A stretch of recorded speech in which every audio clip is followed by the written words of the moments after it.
বন্ধুরা, টিএনপিএল এর তামিলনাড়ু প্রিমিয়ার লিগের 7 নম্বর ম্যাচটিতে মুখোমুখি হতে চলেছে ট্রিচি গ্যান চোলার্স এবং সালেম স্পার্টান। এবং আজকের এই ভিডিওতেই 7 নম্বর ম্যাচটির টস প্রেডিকশন, ম্যাচ প্রেডিকশন আমি তোমাদের সকলের সাথে শেয়ার করার চেষ্টা করব। তোমরা ভিডিওটাকে স্কিপ করো না।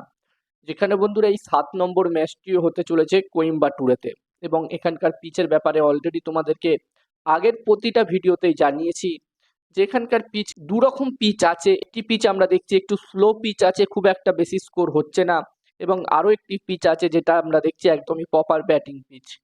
দেখার বিষয় থাকবে এই ম্যাচটি কোন পিচে হয়। যদি এই ম্যাচটি স্লো পিচে হয় তো এখানে 170+ স্কোর আমার মতে একটি ভালো টোটাল হতে পারে। ব্যাটিং ফ্রেন্ডলি উইকেটে হলে এখানে 190+ স্কোর, 190 থেকে 200, 210-এর ভেতরে স্কোর হলে একটি ভালো টোটাল হতে পারে আমার যতদূর মনে হচ্ছে। আর তোমরা যারা যারা আলাদাভাবে এই ম্যাচটির 100% winning match report, match prediction জানতে চাও, তারা অবশ্যই এই স্ক্রিনে দেওয়া হোয়াটসঅ্যাপ নাম্বারটিতে মেসেজ করতে পারো।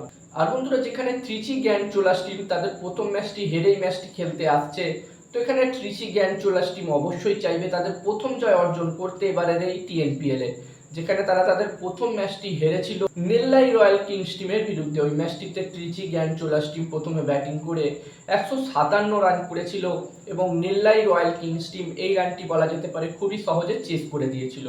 তো এখানে ট্রিচি গ্যান চোলাস টিম অবশ্যই চাইবে এই ম্যাচটিতে সালেম স্পার্টান টিমকে হারিয়ে তাদের প্রথম জয় অর্জন করতে এবারের এই টিএনপিএল এ।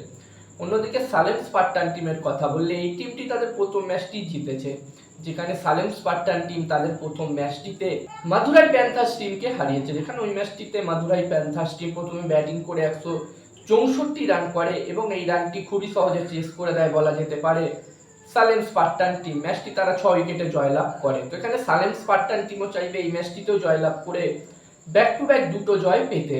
আর বন্ধুরা, যেখানে আমরা একটা জিনিস দেখছি এই বছরের টিএনপিএল এ এখনো পর্যন্ত যেই কটা ম্যাচ হয়েছে, প্রায় প্রতিটা ম্যাচে আমরা দেখছি যেই টিম সেকেন্ড ব্যাটিং করছে সেই টিম কিন্তু ম্যাচ জিতছে। এবার দেখার বিষয় থাকবে এই ট্রেন্ডটা পুরো চলে এই টিএনপিএল এ, নাকি এই ট্রেন্ডটা চেঞ্জ হয়। যতদূর আমার মনে হচ্ছে এই ট্রেন্ডটা অবশ্যই চেঞ্জ হবে। এমনটা কিন্তু নয় যে যেই টিম সেকেন্ড ব্যাটিং করবে সেই টিমই জিতবে। প্রথম ব্যাটিং যেই টিম এখানে করবে সেই টিম যদি ভালো ক্রিকেট খেলে, বেশি রান করতে পারে, এবং সেকেন্ড ইনিংসে বোলিংটা ভালো করে, তাহলে কিন্তু সেই টিমেরও জেতার সম্ভাবনা অনেকটাই থাকবে। তো এখানে দেখার বিষয় থাকবে এই ম্যাচটিতে কি হয়, যেই টিম প্রথমে ব্যাটিং করে সেই টিম জয়লাভ করে, নাকি যেই টিম চেস করে সেই টিম জয়লাভ করে। আর এই ম্যাচটির জন্য আমি আমার প্রেডিকশন তোমাদের সকলের সাথে শেয়ার করলে আমার যেটা মনে হচ্ছে, ম্যাচটির প্রেডিকশন বলার আগে আমি তোমাদেরকে বলতে চাই, তোমরা যারা যারা আলাদাভাবে এই ম্যাচটির 100% winning match report, match prediction জানতে চাও, তারা অবশ্যই এই স্ক্রিনে দেওয়া হোয়াটসঅ্যাপ নাম্বারটিতে মেসেজ করতে পারো। এখানে এই ম্যাচটির 100% winning match report, match prediction তোমরা পেয়ে যাবে। এবং এই কাজগুলোর প্রমাণ দেখতে চাইলে হাসান ক্রিকেট প্রেডিকশন টেলিগ্রাম চ্যানেলেও তোমরা জয়েন হতে পারো। ভিডিও ডেসক্রিপশনে টেলিগ্রাম চ্যানেলের লিংক আমি দিয়ে দিয়েছি। আর আমার যেটা মনে হচ্ছে বন্ধুরা, এই ম্যাচটিতে টস জিততে পারে সালেম স্পার্টান, ম্যাচটিও জিততে পারে সালেম স্পার্টান। আমার প্রেডিকশন রইল এই ম্যাচটিতে টসও জিতবে সালেম স্পার্টান, ম্যাচটিও জিতবে সালেম স্পার্টান। আর আমার একটি টেলিগ্রাম চ্যানেলও আছে, তোমরা চাইলে আমার টেলিগ্রাম চ্যানেলেও জয়েন হতে পারো। ভিডিও ডেসক্রিপশনে আমি আমার টেলিগ্রাম চ্যানেলের লিংকও শেয়ার করে দিয়েছি।